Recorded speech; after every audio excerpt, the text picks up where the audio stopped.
기대를 모았던 미국과 이란의 종전 합의가 또다시 불발됐습니다. 당장 전쟁 성과를 내놓지 못하는 트럼프 대통령은 대중의 시선을 다른 곳으로 옮기고 있는데요. 남성욱 숙명여대 석좌 교수와 트럼프의 속내를 짚어보겠습니다. 어서 오십시오. 안녕하십니까. 네. 자, 일단 들어온 속보부터 좀 짚어보겠습니다. 페제시키안 이란 대통령이 사임했다라는 설이 보도가 됐거든요. 반정부 매체라고 하면서 이란의 반관영 매체는 부인을 하기는 했는데 지금 이런 얘기가 나오는 게 심상치 않습니다. 어떻게 보십니까? 네, 페제스키안 이란 대통령은 이제 온건파고 상당히 합리적인 통치를 해왔죠. 그러다 보니까 이제 미국과 전쟁을 수행하고 있는 이 혁명수비대하고는 일부 맞지 않는 부분이 있었습니다.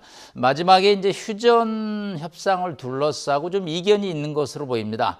이 페제스키안 대통령은 현재 이란 경제가 매우 어렵기 때문에 휴전을 조속하게 성립시키는 것이 좋다는 것이 입장이죠. 반면에 혁명수비대는 모주 타파를 통해서 이 휴전협정안을 마무리해야 되는데 페제스키안 대통령이 너무 유화적이다라는 뜻이죠. 그렇기 때문에 여러 가지 권한을 혁명수비대가 이제 가져가겠다. 그런 상황에서 이제 사임설이 불거졌는데 그러나 이제 페제스키안 대통령의 공보팀에서는 사실과 다르고 큰 도전에 맞서는 것은 고난의 없이 불가능하다라는 묘한 발언을 했는데 아직은 그런 상황은 아닌 것으로 보입니다. 예. 그런데 만약 정말로 사임한다거나 하게 된다면 이란 내에서 강경파가 주도권을 잡는다라고 볼 수 있잖아요. 그럼 협상은 더 어려워지게 되는 건 아니겠습니까? 네, 이런 강경 온건의 대립이라는 것이 실제 그렇다는 측면도 있지만 또 트럼프 대통령을 향한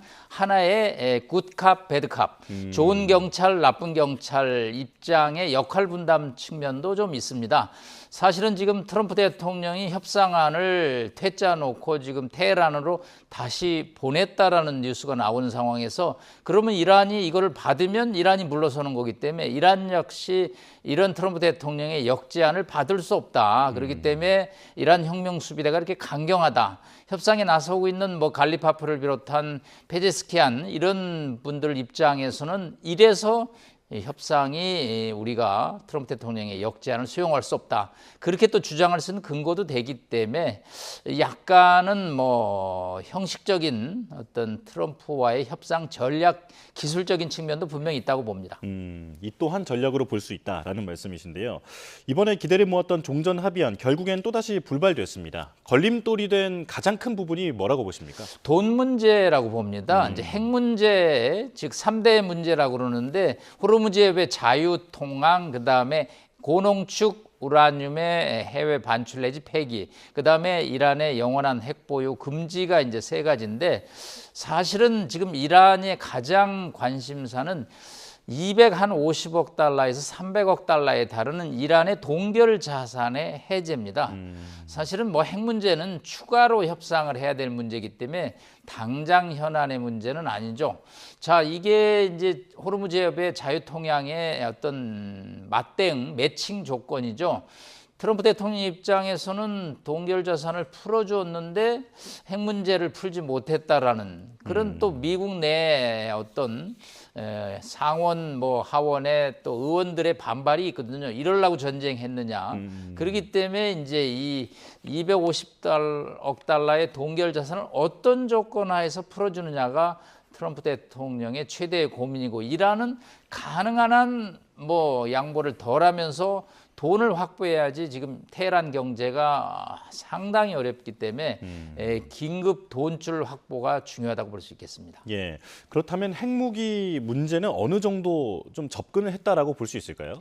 네, 핵무기 문제는 일단 30일 정도의 추가 협상 또 60일까지 갈 수 있다. 즉 440kg의 고농축 우라늄의 이제 해외 반출 혹은 또 국내에서의 폐기인데 이 문제는 상당한 정도의 어려움이 있기 때문에 시간이 걸리고요. 이란이 이제 농축을 하지 않는 3.69%의 국제 원자력 기구가 인정하는 저농축 정도를 허용하는 그런 합의안은 앞으로 미국과 이란 간의 상당한 줄다리기가 예상이 되기 때문에 일단 복잡하고 중요한 문제는 좀 뒤로 밀어두는 그런 협상 전략이라고 볼 수 있겠습니다. 예. 이렇게 돈 문제에서 해답이 잘 안 나오다 보니까 트럼프 대통령이 지금 걸프국들을 상대로 재건 펀드를 꺼내고 있더라고요. 그러니까 걸프국들이 돈을 내서 이곳을 재건하고 그 수익을 가져가라라는 식으로 제안을 하고 있는 건데 이게 걸프국 입장에서는 전쟁 당사국도 아닌데 이런 제안을 받을 이유가 있을까 싶거든요. 네, 상당히 돈 문제가 되다 보니까 정말 첨예한 것 같아요. 사실은 그 2015년에 오바마 대통령이 이란 핵 합의를 했을 때 17억 달러를 풀어줬다라는 이제 보도가 있습니다. 그런데 이번에 이제 250억 달러를 풀어주면 이번 합의가 오바마 대통령의 합의보다 좋은 게 뭐냐는 반발이 있을죠. 그렇기 때문에 트럼프 대통령 입장에서는 어떻게든지 이 돈을 좀 안 풀어주면서 스스로 해결하는 그 스스로 해결 방안 중에 하나가 걸프 한 8개국이 기름을 뭐 판매를 하든지 또 여러 가지 거래를 통해서 이란에게 돈을 제공해라. 그리고 해협을 통과하면 거기서 또 석유 수출이 일어나면 결국은 걸프국들도 유리한 거 아니냐. 이제 그런 설득 방안으로 걸프국에게 공을 던졌는데 걸프국 입장에서는 뭐 이런 또 제안을 받기에는 너무 또 이란과의 또 관계도 악화가 될 수 있고 또 자신들이 이 돈을 낼 이유가 없다라는 입장이기 때문에 성사 가능성은 여전히 미지수라고 볼 수 있겠습니다. 예. 그렇다면 미국과 이란이 군사적으로 다시 충돌할 가능성은 얼마나 되는지 짚어보겠습니다. 일단 미군이 이란으로 가고 있는 선박에 미사일을 발사했고 그리고 이란은 또다시 보복 공격을 경고한 상황입니다. 충돌 가능성 어떻게 보십니까? 전면전은 전혀 아니죠. 네, 감비아 소속이 이제 이란으로 가고 있는 상선인데 이제 통행 금지 위반을 했기 때문에 미사일을 발사했다는 뉴스고 이에 맞대응해서 이란은 이제 미국의 드론을 한 대 격추했다고 그러는데 뭐 전면전에서는 뭐 한 1000분의 1 정도 수준의 저강도의 일종의 도발이라고 볼 수 있기 때문에 전면전은 어렵고 왜냐하면 미국의 지금 토마호크 미사일이나 사드 미사일의 재고가 절반 이상으로 줄은 상황에서 다시 한번 전면전을 감행하기에는 미국 정부가 상당한 부담이 있기 때문에 다만 자신들의 봉쇄를 지키고 또 이란은 저항 의지를 굽히지 않는다라는 시그널, 상징을 보내는 수준에서의 서로의 공격은 뭐 계속될 수 있다고 봅니다. 예. 그렇다면 트럼프 대통령이 지금 대중의 시선을 다른 쪽으로 좀 돌리고 있는데 이게 어떤 의도가 있는지 짚어보겠습니다. 자신의 얼굴이 들어있는 지폐를 발행을 하고요. 그리고 백악관에서 UFC 대회를 여는 여러 가지 자극적인 이벤트를 하고 있는데 어떤 의도가 있다고 보십니까? 내 개인을 숭배화시키는 거죠. 지금 트럼프 대통령의 가장 큰 고민은 이 전쟁이 이겼다라는 메시지를 내야 되는데 현재 협상이 좀 여의치 않고 또 뭐 앞으로 협상 가능성도 상당히 불확실한 상황에서 여러 가지 이벤트를 통해서 미국 국민들의 어떤 생각을 좀 바꾸려고 하는데 올해 이제 지금 임박해서 6월 14일은 트럼프 대통령의 80세 생일이죠. 그래서 미국 백악관 남쪽 잔디밭에서 UFC 경기를 치릅니다. 이거 상당히 이례적인 일이거든요. UFC 경기는 보통 실내에서 하는데 트럼프 대통령이 백악관 잔디밭에서 하고요. 또 올해가 미국 독립 250주년입니다. 그래서 미국에서 여러 가지 행사를 하는데 이 행사에 여러 가지 이제 연예인들, 가수들 뭐 이렇게 초청을 하는데 이 가수들이나 뭐 연예인들이 이 정치 행사에 갈 수 없다라고 불참선언을 함으로써 트럼프 대통령이 상당히 또 화가 나서 삼류 가수들 나오지 마라, 내가 직접 다 하겠다라는 표현까지 하고요. 또 개인의 우상화로 미국 이 지폐 달러화에다가 본인의 얼굴을 이렇게 집어넣는, 저희가 미국 가서 이렇게 보면 조지 워싱턴 대통령이나 사망한 전직 대통령들이 주로 초상화가 들어가는데 250주년을 기념하는 건 좋은데 $250라면서 트럼프 대통령의 초상이 들어가는 것은 이거는 이제 규정에 맞지 않고요. 미국의 조폐국의 이제 인쇄국장이 처음에 거부를 했습니다. 벤센트 장관은 이제 승인을 했고요. 그랬더니 이제 이 인쇄국장을 다른 부서로 이제 좌천시키는 이제 그런 또 일종의 이 로마 시대 콜로세움이라는 게 있죠. 거대한 경기장에서 경기를 통해서 지도자에 대한 숭배를 이끌어나고 자신들이 문제가 없다라는 어떤 과시, 그런 전략을 트럼프 대통령이 6월, 7월에 집중적으로 본인의 생일 또 미국 독립 250주년에 감행함으로써 이 전쟁은 어차피 자연스럽게 이제 소강 상태로 갈 것이 없고 전쟁 승패에 대한 논란에서 벗어나고 싶은 그런 의도가 가미된 것으로 보입니다. 11월 중간 선거를 앞두고 있기 때문에 지금 트럼프 대통령의 이런 행보 하나하나가 여론을 의식했다, 지지층을 의식했다라고도 해석할 수 있을 것 같은데요. 지금 말씀해 주신 이런 것들이 좀 비상식적인 행동들인데 이게 지지층 결집에는 효과가 있다고 판단한 걸까요? 네, 트럼프 대통령 입장에서는 이제 마가주의에 의해서 일종의 공화당의 골수 지도자들을 결집하는 일이 필요하죠. 사실 11월 첫째 주에 중간 선거를 앞두고 트럼프 대통령은 약간 좌불안석입니다.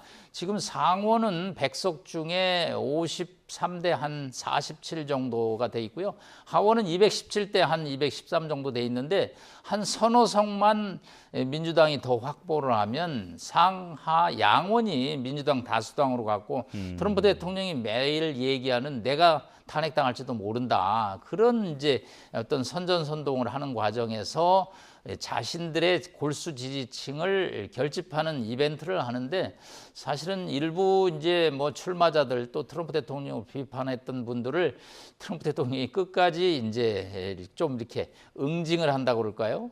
상당히 압박을 하면서 낙선시키거나 후보 출마를 못하게 하는 등 트럼프 대통령이 이제 엔티 트럼프의 어떤 부밍을 나오는 것을 강하게 지금 저지하고 있는 그런 상황이라고 볼 수 있겠습니다. 미국 내 여론을 좀 달래기 위한 이벤트이지도 않을까라는 생각이 드는데 왜냐하면 지금 주유소 가격 있잖아요. 미국 내에서 유가도 상당히 올랐고 그리고 어떤 거시 지표로 보면 미국 경제가 탄탄해 보이지만 서민들의 삶은 상당히 힘들어졌다라고 들었거든요. 지금 여론이 어떻습니까? 네, 미국은 대중교통이 불편한 나라입니다. 땅이 워낙 크기 때문에 다 자가용으로 차 이동을 많이 하죠. 그러다 보니까 주유소에 갈 때마다 이 가스 프라이스 가격에 매우 민감하죠. 그런데 이게 심리적인 저지선이 갤런당 4달러로 보는데 4달러 넘은 지역이 매우 많거든요. 그러니까 이건 서민 경제에 직격탄을 가져왔고요. 또 기름을 사용하는 여러 산업에도 마이너스 효과를 가져오기 때문에 상당한 불만을 지금 표출하고 있을 수밖에 없고 이게 결국은 중도층들을 등을 돌리게 함으로써 11월 중간 선거에 어려움을 가져올 수 있다. 도대체 미국과 직접적인 이해관계가 없는 이 전쟁을 왜 시작했는지 이제 그런 불만을 잠재우기 위해서 뭐 UFC라든가 여러 가지 250주년 이벤트 등 이미지 변신과 또 국민들의 불만을 돌리는 또 강한 지도자의 이미지를 하는 행사가 이제 줄줄이 기획되고 있는데 미국 국민들의 이제 시선이 어떨지 좀 지켜봐야 될 것 같습니다. 그리고 국내외 언론에서 트럼프 대통령의 그 건강 문제를 많이 제기하고 있지 않습니까? 그래서 건강 검진을 최근에 받았는데 또 인지력 검사에서는 만점을 받았다라고 과시를 하고 있습니다. 이게 전임 그 바이든 대통령에 대해서 나이를 가지고 상당히 공격했었잖아요. 이번에 좀 방어를 하기 위해서 이런 검사를 받았을까요? 네, 슬리피 조 바이든, 졸리는 조 바이든 대통령이라고 뭐 선거 토론에서 상당히 공격을 했죠. 자, 그래서 이제 월터 리드 이번 육군 병원에서 검사를 받아서 인지력 검사에서 30점 만점에 30점을 얻었다. 그래서 건강에 문제가 없다는데 제가 그 건강 지표를 좀 보고 흥미롭게 느낀 점은 키가 190cm거든요. 근데 몸무게가 108kg로 지난번 발표 때보다 한 7, 8kg가 늘었습니다. 뭐 아시다시피 코카콜라에다가 맥도날드를 즐겨 하죠. 그나마 일주일에 이틀 이상 골프를 치기 때문에 건강을 유지를 하는데 최근에 공을 못 쳐서 그런지 몸무게가 한 8kg 늘은 거는 상당히 고령으로서 조금 지켜볼 측면이 있다라는 게 분명히 말씀드리고 있습니다. 예, 의사도 그 부분에 대해선 조언을 좀 했다라고 알려져 있고요. 자, 백악관 연회장도 보겠습니다. 이게 그 미국 내에서 반대 여론이 상당히 많은 것으로 알고 있는데 계속 강행 추진을 하고 있더라고요. 지금 어떤 상황입니까? 네, 일단 사우스론 물론 백악관이 철통 방어 시스템을 갖고 있죠. 그런데 남측 잔디밭에서 이 야외 UFC 경기를 하다 보면 이 경호실 비밀 경호국의 경호 범위가 엄청 늘죠. 특히 또 공중으로 날아드는 드론은 뭐 정말 실시간으로 막기에는 쉽지 않죠. 그러다 보니까 뭐 방어 드론까지 이제 띄우고 뭐 심지어 유서까지 써놨다. 뭐 제이드 벤스 부통령한테 내가 죽으면 당신이 막을 거다. 이제 그러면서 여러 가지 써놨는데 뭐 이런 게 저는 두 가지라고 봅니다. 국민들한테 자기가 목숨을 던져가면서 이 국가를 위해서 대통령직을 수행하고 있다라는 이미지도 하나 보이고 또 뭐 두 차례 이상의 또 총격 어떤 그런 피습을 받은 적이 있기 때문에 본인이 진짜 또 불안감을 느껴서 그런 조치를 취하는데 뭐 그렇게까지 하면서 백악관 사우스론에서 UFC 경기를 해야 되는지 그거는 좀 미지수라고 볼 수 있겠습니다. 예. 말씀해 주신 대로 트럼프 대통령이 그 피격 위험이 상당히 잦았는데 그 과거 대선 때처럼 이게 지지율로 연결은 최근엔 안 되고 있다라는 분석이 많이 나오고 있더라고요. 이유를 어떻게 네, 보십니까? 그때는 대선 직전이었기 때문에 후보자가 문제가 생기면 안 된다는 거기 때문에 더욱더 힘을 몰아주자 그러죠. 그런데 지금 집권 2년 차에 들어서서 트럼프 대통령의 뭐 그런 어떤 위기 제스처는 뭐 집권에 문제가 없는 거거든요. 그렇기 때문에 국민들 입장에서는 트럼프 대통령의 어떤 그런 행동이 좀 과도하다. 뭔가 좀 이렇게 허풍 또 그런 측면이 좀 있다. 물론 피습당한 그런 전례가 있기 때문에 여러 가지 방어 조치를 취하는 것은 좋지만 애초에 백악관 남쪽 잔디밭에서 행사를 하지 않으면 실내에서 행사를 하면 막을 수 있는 건데 뭐 드론 방어 시설까지 설치를 한다라는 것이 이게 맞는 것이냐 뭐 그런 또 지적도 있는데 뭐 그건 대통령이 또 경호를 위해서 만전을 기하는 그 측면이기 때문에 외부에서 무조건 비판만 하기는 쉽지는 않다고 볼 수 있겠습니다. 네, 알겠습니다. 여기까지 설명 듣겠습니다. 남성욱 숙명여대 석좌 교수와 함께했습니다. 고맙습니다. 감사합니다. 네, 유가족 여러분께 그리고 국민 여러분께 하나에어로스페이스 대표이사 손재일입니다. 오늘 대전 사업장에서 발생한 사고로 소중한 생명을 잃으신 분들과 유가족 여러분 앞에 먼저 고개 숙여 사과드리며 삼가 고인의 명복을 빕니다.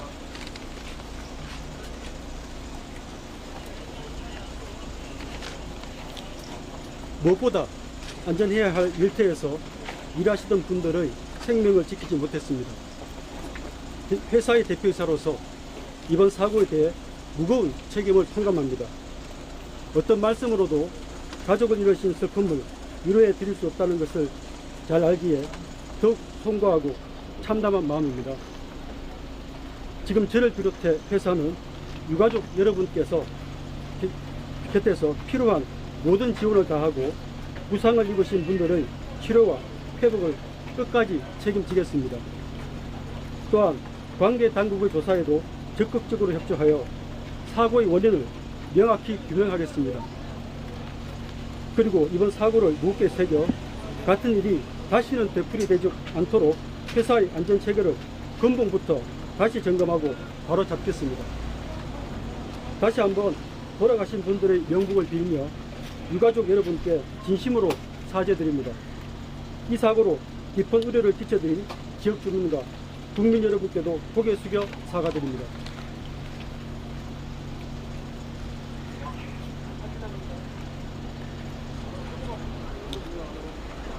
비리인자 받으신 거죠?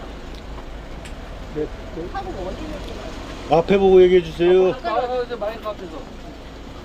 아직은 이 현장을 보존 중에 있기 때문에 저희가 현재로서는 정확히 파악을 못했습니다. 다만 관계기관의 어떤 그 사고 조사에 적극적으로 협조하겠습니다. 어떤 작업을 하고 있는 중에 폭발 사고가 발생했나요? 목소리 크게 해주세요. 가운데, 가운데. 저희가 추진기관을 만드는 공정 중에서 도구를 세척하는 공정이 있습니다. 그 세척하는 공정에서 그렇게 되었습니다. 뭐를 세척이요? 추진제를 세척하는 공정입니다. 추진제. 그냥 그 추진제가 어떤 추진제입니까? 뭐 어떤 추진제? 뭐 발사체 같은 건가요? 예, 예, 맞습니다. 추진제 세척하는 거에 어떤 거를 세척하는 거죠? 세척하는 재료.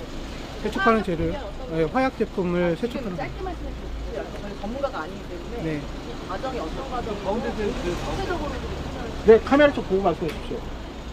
추진제를 만드는 과정에서 다양한 공구들이 사용이 되고요. 그 설비나 공구들을 세척하는 과정이 있습니다.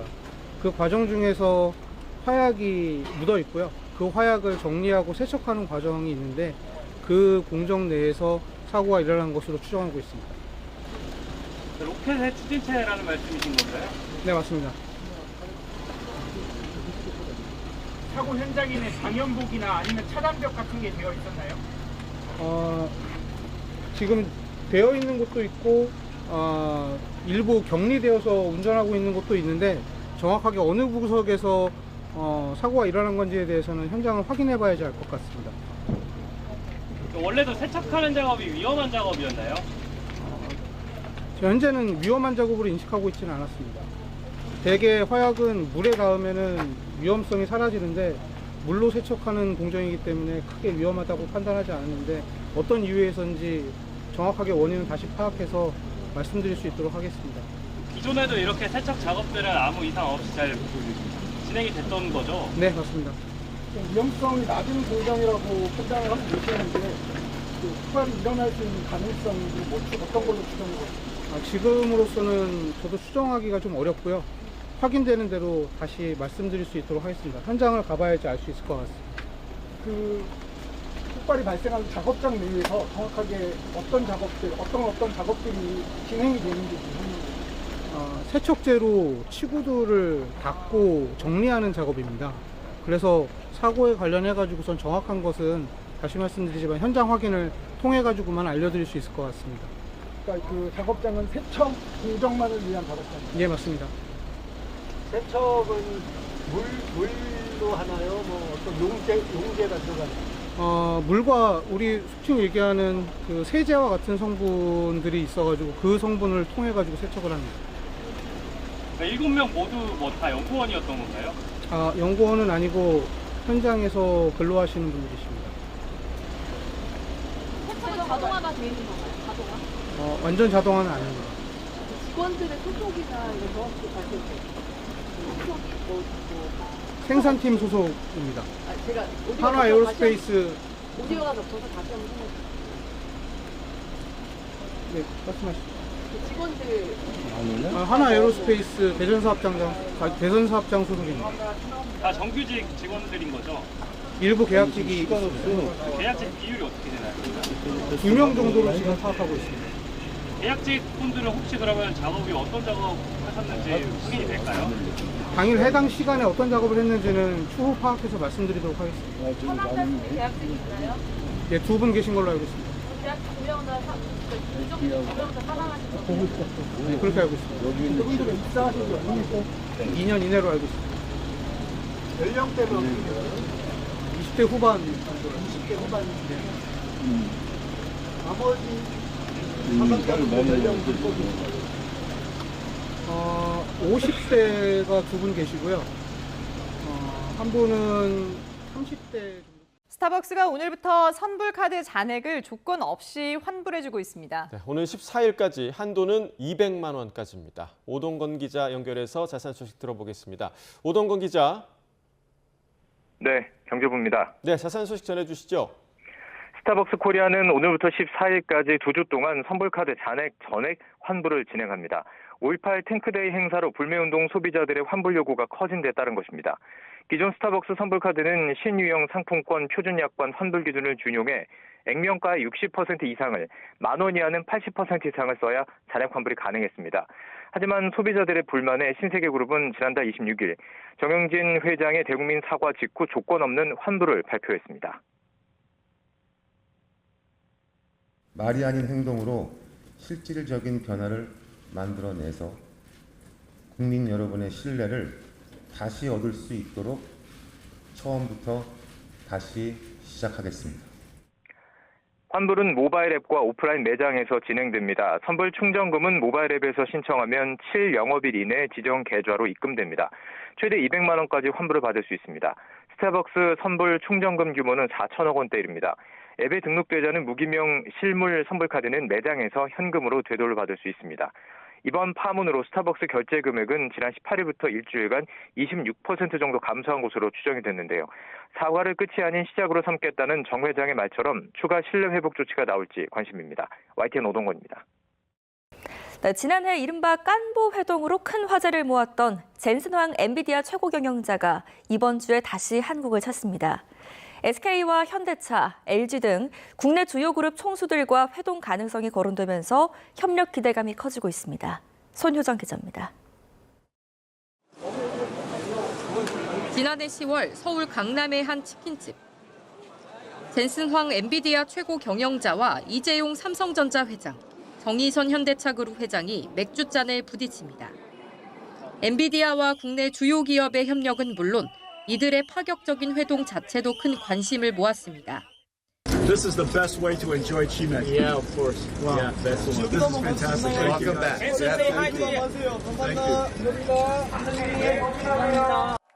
지난해 치맥 회동 이후 7개월 만에 황 최고 경영자가 다시 한국을 찾습니다. 대만 IT 전시회 컴퓨텍스 2026에 참석한 뒤 오는 5일 방한하는 것으로 알려졌습니다. SK 현대차그룹 총수와의 재회는 물론 구광모 LG그룹 회장, 이해진 네이버 의장 등과의 회동 일정도 조율 중인 것으로 전해졌습니다. 이재용 삼성전자 회장은 해외 출장으로 이번 만남에 함께하기 어려울 전망입니다. 지난 치킨집 만남이 큰 화제를 모았던 만큼 엔비디아 측은 이번 장소 선정에도 공을 들이고 있는 것으로 전해졌습니다. 당시 회동이 인공지능 반도체 공급망 중심의 협력 논의였다면 이번에는 피지컬 AI 분야로 협력이 본격 확대될 가능성이 거론됩니다. 엔비디아 역시 자율주행과 로보틱스 분야 등 미래 산업에서 우리 기업들과의 공조가 시급하다는 분석이 나옵니다. 우리나라는 온디바이스 AI에도 기술력이 앞서고 있고요. 또 플랫폼도 가지고 있어서 엔비디아 입장에서도 AI 생태계 구축이나 협력 차원에서 우리가 중요한 협력자로 젠슨 황 효과로 LG전자와 현대차, 네이버 등 관련 기업의 주가도 벌써 들썩였습니다. 국내 주요 그룹들이 로보틱스와 피지컬 AI 생태계를 구축하고 있는 시점에 젠슨 황 최고 경영자와 어떤 빅딜이 성사될지 주목됩니다. YTN 손효정입니다. 네, 6.3 지방선거 사전투표율이 지방선거 중 최고치를 기록한 뒤 여야는 각자에게 유리한 해석을 내놓고 있습니다. 이틀 앞으로 다가온 본투표, 과연 누가 웃을 수 있을까요? 두 분과 함께 짚어보겠습니다. 오늘은 차재원 부산가톨릭대 특임교수, 김철현 경일대 특임교수 나오셨습니다. 안녕하십니까? 안녕하세요. 네, 사전투표율이 23.51%, 역대 지방선거 기준 최고치이자 투표에 참여한 분들도 처음으로 1,000만 명을 넘겼는데 두 분도 사전투표 하셨습니까? 네, 다 했습니다. 네, 저도 하셨습니다. 했습니다. 예. 이번에 사전투표 열기 좀 어떻게 보세요? 뭐 제가 생각했을 때는 충분히 가능한 열기가 아니었나 하는 생각을 했습니다. 왜냐하면 아무래도 지금 사전투표를 시작한 지가 벌써 한 10년이 넘었잖아요. 그러다 보니까 사전투표에 대한 상당한 인지도가 높아졌고요. 무엇보다도 편리하잖아요. 저 같은 경우도 사실 부산에 강의하러 갔다가 그때 첫날 부산에서 그러니까 사전투표를 하니까 너무 편하고 좋다는 것이죠. 이런 인식들이 상당히 많이 이렇게 퍼지면서 특히 직장인들 같은 경우는 그러니까 이제 점심시간 같은 경우에 언제든지 할 수 있으니까 아마 그런 부분들이 아마 반영이 됐던 측면이 분명히 있고요. 또 하나의 측면은 처음 이 지방선거 시작될 때마다라도 민주당 쪽으로 완전히 급격히 기울어지는 운동장이라고 했지만 몇몇 지역에서는 상당히 뜨거운 접전이 벌어지고 있지 않습니까? 그러다 보니까 양측의 지지층들이 내가 좀 더 빨리 나가서 투표를 해야 되겠다는 생각들이 상당히 강하게 작동했던 측면이 분명히 있고 그리고 중도 무당층들 같은 경우도 다시 새로운 관심이 있다 보니까 아마 참여 열기가 높아진 것이 아닐까라는 생각이 듭니다. 지역별로 보면 전남 지역 사전투표율이 가장 높았고요. 대구가 가장 낮았습니다. 과거 선거 때도 좀 비슷했잖아요. 이건 왜 이런 건가요? 지역별로 불가피한 현상이라고 보고요. 왜냐하면 전북이나 전남, 광주 같은 경우에는 민주당과 맞설 만한 마땅한 유미한 정당이 없는 상태거든요. 그렇기 때문에 사전투표에 참여한 유권자들 별다른 어떤 변동 없이 아마 뭐 특정 정당을 좀 지지하는 걸로 보이고요.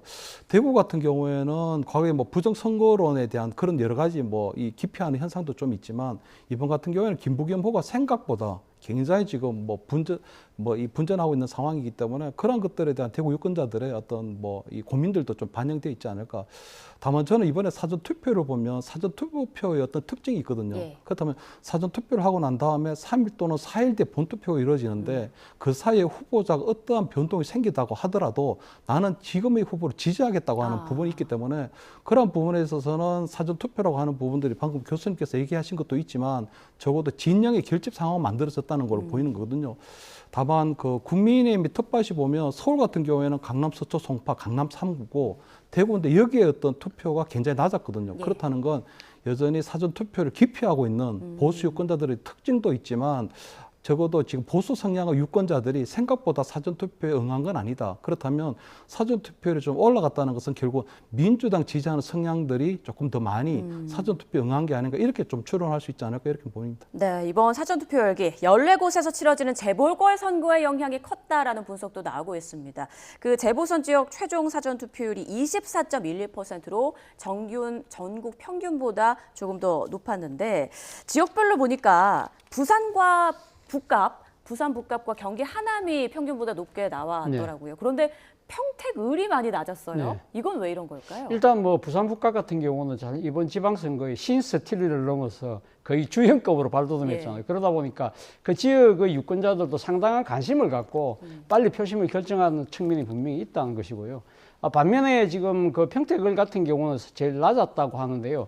거기는 진짜 유력 정당의, 그러니까 유력 후보들 5명이 뛰고 있잖아요. 네. 그러다 보니까 상당히 그러니까 경쟁이 치열하고 그러다 보니까 이 유권자들 입장에서는 끝까지 막판까지 표심을 결정하는데 시간이 걸린다는 측면이 있고 또 하나는 사실은 진보 후보 단일화 또 보수 후보 단일화가 지금까지도 논의가 되고 있는 상황이다 보니까 유권자들 입장에서는 어떻게 될지 모르잖아. 끝까지 좀 지켜보고 해야 되겠다. 그러다 보니까 본투표까지 그러니까 결심을 미루는 그런 양상 때문에 평택을 같은 경우는 낮았지 않았을까라는 생각이 듭니다. 네, 역대 지방선거 최고치의 사전투표율을 놓고 여야는 서로 자신들에게 유리하다라고 지금 해석을 하고 있는데 어떻게 생각하세요? 그래서 뭐 단순 수치만으로는 뭐 여당이 유리한지 야당이 유리한지 일단 판단할 수는 없을 것 같고요. 다만 그냥 저는 사전투표율이 좀 높다고 하는 부분들이 보면 결국 나중에 본투표, 최종 투표율은 상당히 좀 올라갈 걸로 보이거든요.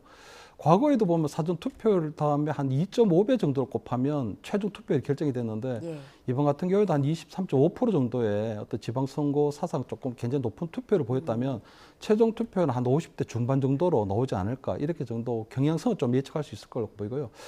다만 그 사전투표의 특성상 보면 거기 세대별로 어느 정도 투표했는지 예를 들어 뭐 20세대나 아니면 60, 70세대들이 투표를 많이 했다면 아무래도 보수 정당에 조금 유리할 것이고 30, 40, 50 세대들이 많이 투표에 좀 참여하게 된다면 아무래도 진보적 성향이 높기 때문에 민주당이 좀 유리할 걸로 보이는 거거든요. 또 뭐 저는 또 뭐 지역 단위별로도 좀 지켜볼 필요가 있는데 서울 같은 경우에도 보면 강북 같은 경우에 조금 투표율이 높았고 이번에 강남구에는 좀 낮았던 걸로 보이는 거거든요. 그렇다면 여전히 어떤 보수 성향의 유권자들이 사전 투표나 본투표에 적극적으로 참여할 가능성이 조금 낮을 가능성도 높다. 그렇다는 건 국민의힘이 그동안 보였던 난맥상이라는 문제가 있었거든요. 그렇기 때문에 보수 성향의 중도 표심을 끝까지 이제 최종 투표장으로 끌어낼 수 있을지 이런 부분들이 한 3일 남은 국민의힘의 어떤 과제가 아닐까 이렇게는 보입니다. 네, 최종 투표율까지 두고 봐야 한다. 특히 지역별로, 세대별로 투표율까지 좀 분석을 해봐야 한다라는 말씀을 주셨습니다. 그런가 하면 이번 사전투표에서 눈에 띈 장면이 몇몇 있었는데요. 자, 이재용 삼성전자 회장이 투표하는 모습.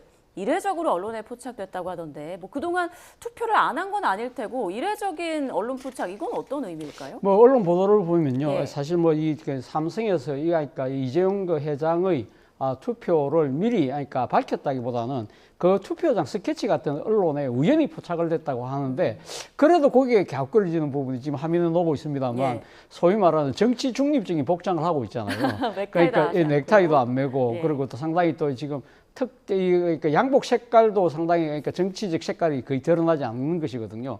그렇다고 한다면 충분히 아마 이 공개 가능성을 염두에 두고 아마 투표를 한 것이 아닐까라는 생각이 듭니다만 이 재벌 총수가 이렇게 투표한 부분에 대해서 이렇게 언론에 공개가 되고 이런 부분들에 대한 파장을 아마 모르긴 몰라도 삼성은 충분히 예상을 하고 있지 않았을까 하는 생각이 든다는 겁니다.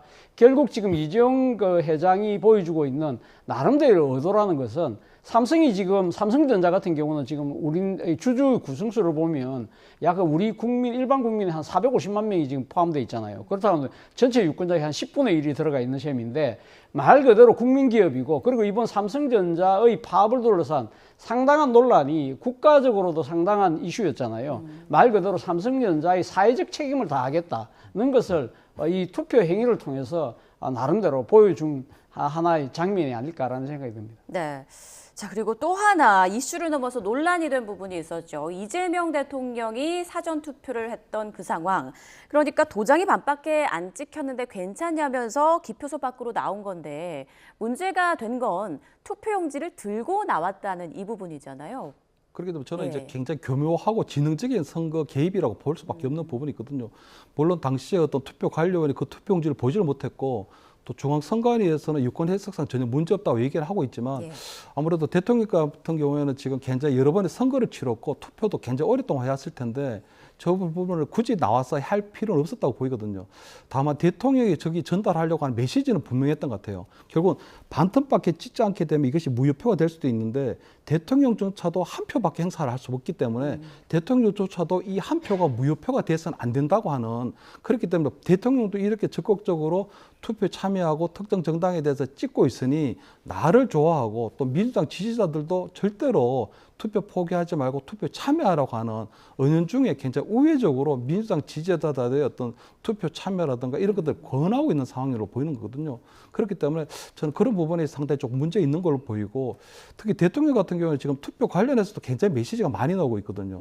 역대 대통령 중에 투표 당일이 아닌 이렇게 한 번 정도의 어떤 투표를 독려하는 메시지를 낸 적은 있지만 굉장히 다양하게 여러 차례에 걸쳐서 이렇게 한 경우는 없기 때문에 이러한 부분들은 결국 투표 독려라고 하는 또는 국민 통합의 관점보다는 특정 정당을 저는 어떤 특정 진영을 대한 어떤 지지하는 그런 부분들이 있기 때문에 이러한 부분들에 있어서 어떤 선거 중립이라든가 이런 문제들이 반드시 발생할 수밖에 없다. 그리고 과거에 이런 식으로 선거 개입을 한 경우에는 반드시 민심 역풍이 불었거든요. 그렇기 때문에 그런 부분들에 있어서도 유권자들이 잘 판단하시지 않을까 이렇게는 판단합니다. 네, 말씀대로 국민의힘은 공직선거법 위반 혐의로 이 대통령을 경찰에 고발한 상황이고요. 여러 가지 이번 투표와 관련해서 메시지를 낸 것에 대해서 중립 의무 위반이다라고 주장하고 있습니다. 교수님 생각은 어떠신가요? 글쎄요, 저는 그러니까 지금 대통령의 기표소에서의 한 행위 자체가 상당히 좀 고개가 갸웃거려지는 측면이 분명히 있습니다. 대통령이 딴 사람도 아니고 법률가 출신이잖아요. 그렇다고 한다면 선거의 4대 원칙 중에 하나인 비밀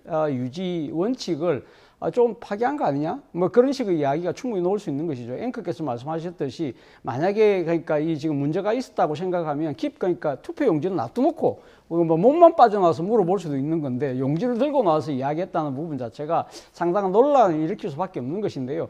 아마 대통령도 그런 정도의 논란은 그러니까 이 예상을 못했지 않았을까? 저는 그런 생각까지 해봅니다. 일단은 본인 입장에서는 사실 이렇게 우리가 투표하는 행위에서 이 지금 기표 도장 자체가 제대로 찍히지 않은 경우가 꽤 나오잖아요. 그럴 경우에 과연 이것이 유효냐 무효냐 그 부분에 대해서 아마 본인 생각이 좀 평소에 아마 그런 의문점을 갖고 있었던 것이 아닐까. 그렇기 때문에 사실 그런 부분들에 대해서 좀 더 확인해 보려는 그런 차원이 있다고 보는 것이 저는 그것이 좀 합리적이 아닐까 하는 생각이 들고 실제 그런 행위를 통해서 과연 그러니까 지금 지지층 결집이라든지 그런 걸 노렸다고 볼 수도 있지만 그것이 과연 얼마만큼 효과가 있을까? 저는 그런 부분에서는 고개가 갸웃거려지고 야당이 문제를 따지는 건 좋습니다만 여기에 지나치게 부정선거, 관건선거의 의미를 너무 확대해서 가는 것도 오히려 야당한테는 좋지 않은 결과가 나오지 않을까 하는 생각도 듭니다. 그래서 저는 기표소 논란만 벌어졌다면 대통령이 한 번 정도의 어떤 실수 정도로 이해할 수 있는데 지금 SNS에 계속적으로 메시지가 나오고 있는 상황이거든요. 예를 들어 투표를 포기하는 행위는 저질 세력들에게 지배당하는 거다. 이거는 맞는 말이에요. 왜냐하면 아마 이번 지방선거에 나선 후보자들이 보니까 2명 중에 1명꼴로 전과자거든요. 그러니까 지금 결국 우리 지방선거에 나오는 분들이 나중에 국민 세금 지켜야 되는 분들인데 사기, 횡령, 뭐 폭행, 또 공무집행 방해 이런 전과들이 많이 있기 때문에 원래는 정당에서 걸러져야 되는 부분들이 있는데 걸러지지 않았기 때문에 유권자들이 투표에 참여해서 현명하게 걸러달라고 하는 부분들은 맞는데 그렇지 않고 갑자기 삶과 공동체를 해치는 그들을 심판하는 걸 해버리면 그들이라고 하는 것이 민주당을 의미하는 건 아닐 거잖아요. 결국은 민주당과 맞서고 있는 대립하고 있는 마치 국민의힘을 겨냥한 것처럼 보이기 때문에 대통령이 굳이 나서서 민주당 지지자들이라든가 본인을 지지하는 어떤 특정 어떤 뭐 정당이라든가 아니면 지지층을 결집하려고 하는 부분들이 과연 적합하냐 이런 부분들은 결국 대통령이 통합의 대통령으로서 볼 때 가장 중립을 지켜야 되는 부분이 있는데 그런 중립을 위반했다고 하는 비판을 받을 수밖에 없는 부분이 있는 거거든요. 그렇기 때문에 저는 대통령이 지금 이틀 지나고 난 다음에 또 본투표 전날 또 SNS 메시지를 또 낼 가능성이 높다고 보이거든요. 예. 그렇다면 결국은 이번 민주당이 국정 지지율에 기대서 하는 부분이 있는데 과연 이것이 바람직하냐 이런 논란들을 피할 수 없지 않을까 이렇게 보입니다. 자, 선거 기간 중에 이재명 대통령의 행보에 대해서 두 분의 의견을 들어봤습니다. 자, 국민들은 어떻게 또 판단할지 그 결과를 좀 지켜봐야 될 것 같고요. 이번 선거에서 전직 대통령들의 움직임도 눈에 띄고 있습니다. 박근혜 전 대통령에 이어 이명박 전 대통령도 부산을 찾았는데요. 화면 잠깐 보고 오시죠.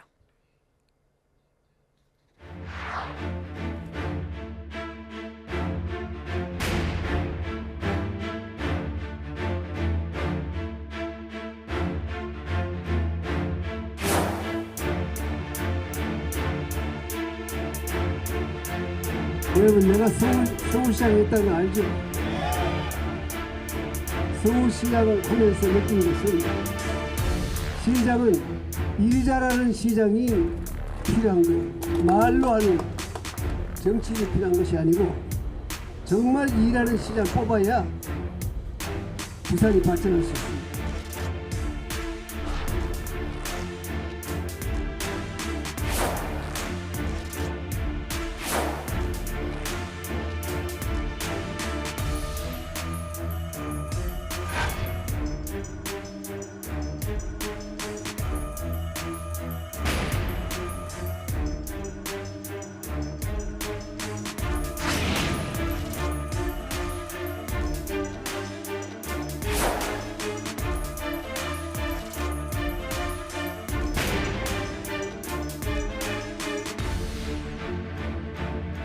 대구를 보수의 상징이라고 그러지 않습니까? 그런데 저는 그 중에서도 서문시장이야말로 보수의 상징적인 곳이라고 생각합니다.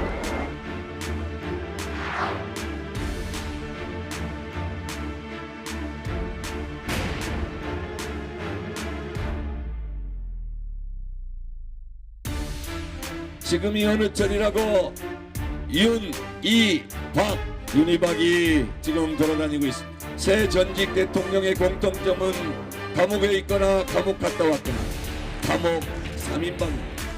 이것은 과거 투행이고 민주주의에 대한 왜곡이고 그리고 국민 무시입니다.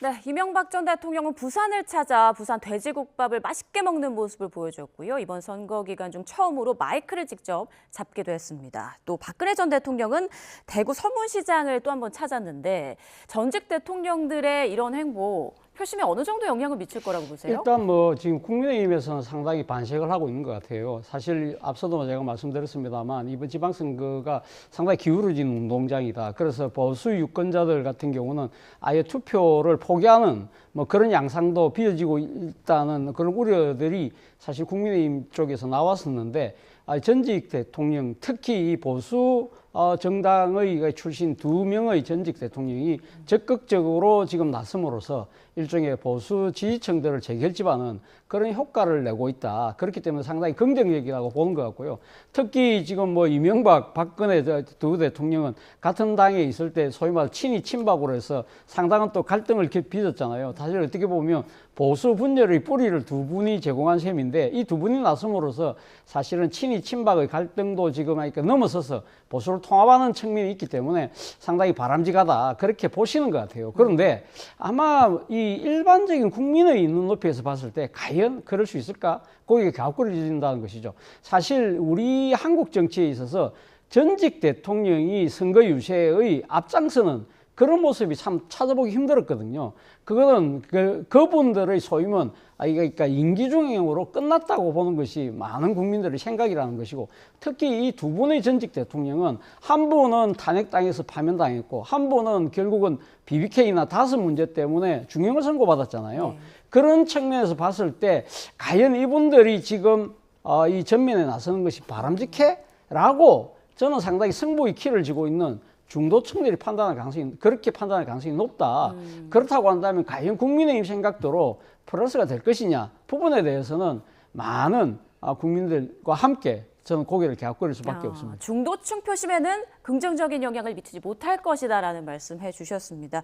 김 교수님 생각은 어떠십니까? 그러니까 이명박 전 대통령의 부산행, 박근혜 전 대통령의 대구행, 표심에 좀 큰 영향이 있을까요? 그래서 저는 박근혜 대통령까지는 저는 플러스가 있었다고 보는데, 예. 이명박 전 대통령이 들어온 바람에 이제 마이너스로 바뀐 걸로 보이거든요. 그러니까 박근혜 전 대통령 같은 경우에는 처음에 참전할 때 보면 일부의 비판적인 시각이 있었던 거 맞죠. 안타깝고 벌성사납다 했지만 그래도 지금 15대 1이라고 하는 거의 뭐 이 보수가 괴멸적 참패를 당할 수도 있는 상황이었기 때문에 전직 대통령, 특히 선거 여왕이라고 불렸던 박근혜 전 대통령조차 소매 걷어붙이고 나와겠다, 좀 도와주겠다 한 이런 부분들은 보수 결집 효과가 분명히 있었거든요. 또 박근혜 전 대통령이 나오니 그러니까 어느 정도 걸으려니 하는 게 있었는데, 이명박 전 대통령이 아마 이 박근혜 전 대통령에 대한 정치적 라이벌 의식이 있는 것 같아요. 본인이 2007년도 당내 경선에서도 본인이 이겼고, 아마 그 박근혜 대통령 같은 경우는 탄핵됐지만 본인은 그런 것도 아니기 때문에 본인이 왜 정치적 명예회복을 하지 못하지 이렇게 된 것 같은데, 저는 이명박 전 대통령까지 이렇게 지원 요새에 나와 보니까 이런 때는 이제 국민들이 조금 과하다, 이거 심하다. 과연 저 두 분들이 과연 지금 저렇게 정치적 자숙을 하지 않고 저렇게 지원 요새에 나오는 게 맞아? 하는 이런 판단을 하게 되는 것 같거든요.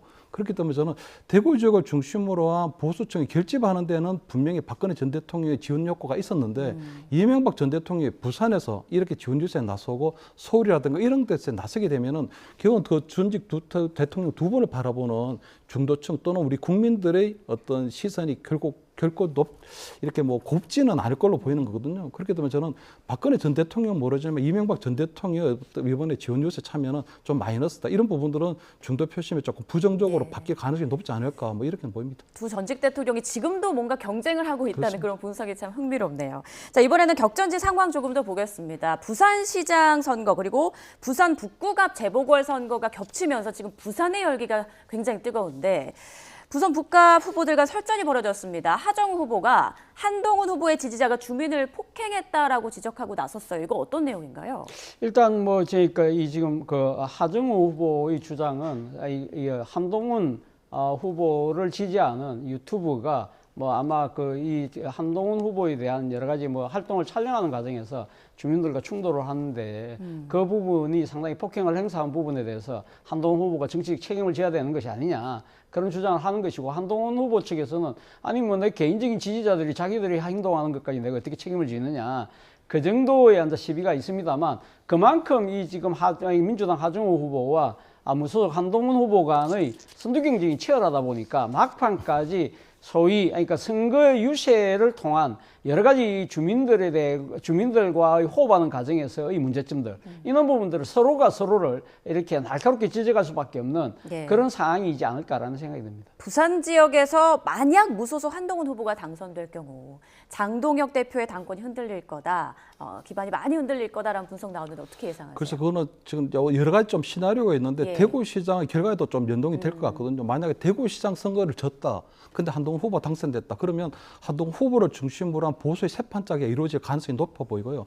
다만 대구시장을 이기게 되면 장동혁 대표가 아마 14대 2라든가 어떤 지방선거 결과에 따라 아마 퇴진할 가능성이 높은데, 여전히 한동훈 대표가 당내에서는 소수파기 때문에, 한동훈계가 소수파기 때문에 당장의 국민의힘 복당으로 이루어진다거나 또는 보수의 세판을 짤 수는 없다. 다만 보수의 세판을 짜기 위한 어떤 신보수의 불신은 조금 만들어질 수 있는 가능성이 높다고 보이고요. 특히 이번에 그 박근혜 전 대통령이나 이명박 전 대통령이 지금 지원에 참여하고 있는 거 보면 장동혁 대표의 지원군 역할을 하고 있는 거거든요. 그렇다는 건 장동혁 대표가 지금 명색은 대표인데 제대로 된 리더십을 행사하고 있지 못하기 때문에 지방선거 이후에 장동혁 대표 플러스 그냥 박근혜, 친박 또는 이명박 친MB 이렇게 해서 나름대로 어떤 연합체제를 만들려고 하는 부분도 있기 때문에 아마 한동훈 후보가 이번에 당선된다고 하더라도 당장에 국민이 복당을 한다거나 또는 보수 세판의 전체를 리드하기에는 아직까지는 좀 한계가 있다. 소수파의 한계가 있기는 하지만 어쨌든 새로운 보수를 만들 수 있는 기본적인 청사진을 주도할 수 있는 그런 가능성이 크지 않을까 이렇게는 보입니다. 네, 지금 민주당 정청래 대표의 경우도 만약에 무소속 김관영 후보가 전북지사에 당선될 경우 당권이 좀 많이 흔들릴 것이다라는 분석이 나오고 있는 상황이죠. 지금 시간이 얼마 없는데요. 마지막 서울시장 후보들 좀 잠깐 짚어보도록 하겠습니다. 정원호 후보와 오세훈 후보의 막판 치열한 접전이 펼쳐지고 있는데 지금 판세 어떻게 예상하고 계십니까? 글쎄요, 뭐 지금 상당히 그러니까 정원 후보가 앞서가는 그 상황에서 상당히 일종의 뭐랄까 접전이 벌어지는 오세훈 후보가 상당히 바짝 뒤쫓는 그래서 뭐 일부 뭐 여론조사 같은 경우는 상당히 우위를 가리기 힘들다는 이야기까지 나올 정도인데 일단 뭐 지금 뭐 양측 후보다 막판까지 최선을 다할 수밖에 없는 그런 상황이지 않을까 하는 생각이 듭니다. 일단 정원호 후보 같은 경우는 마지막 하나의 방점은 결국 서울의 안전 문제를 따지지 않을까 하는 생각이 듭니다. 이 삼성역 GTX 철근 누락 사고 그리고 또 서소문 고가도로 붕괴 사고에서 서울시정의 불감증이 분명히 드러났고 이에 대한 책임은 오세훈 시장이 져야 된다. 이런 부분들을 상당하게 막판까지 끌고 갈 가능성이 높은 것이고 반면에 오세훈 후보 같은 경우는요. 결국 정원호 후보가 자기 목소리를 못 내고 있다. 결국 이재명 대통령의 그러니까 선택한 후보다 보니까 결국은 만약에 서울시장이 됐을 경우에는 서울 시민의 뜻이 아니라 그러니까 이재명 대통령의 뜻대로 되는 거 아니냐. 그 부분을 집중적으로 부각하고 있는데 과연 유권자들은 어디다 방점을 둘지 지켜볼 대목입니다. 네, 마지막 답변 좀 짧게 부탁드릴게요. 이명박 전 대통령이 오늘 서울숲 참는다고 하던데 여기가 성동구, 그러니까 정원호 후보의 정치적 고향이잖아요. 어떤 이유로 찾는 걸까요? 그래서 일단은 뭐 그 이명박 대통령 같은 경우는 오세훈 시장과 함께 있었다는 여러 가지 유세를 함으로써 좀 힘을 보태려고 하는 부분이 있는 것 같고요.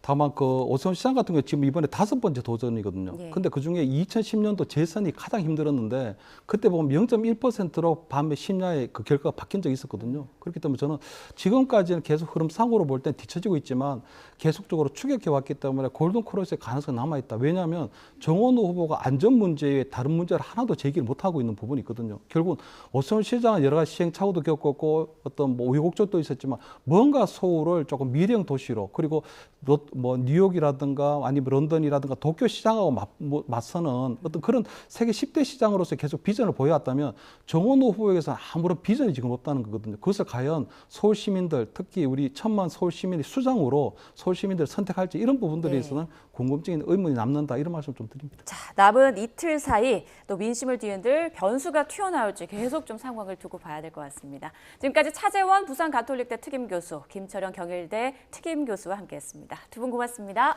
감사합니다.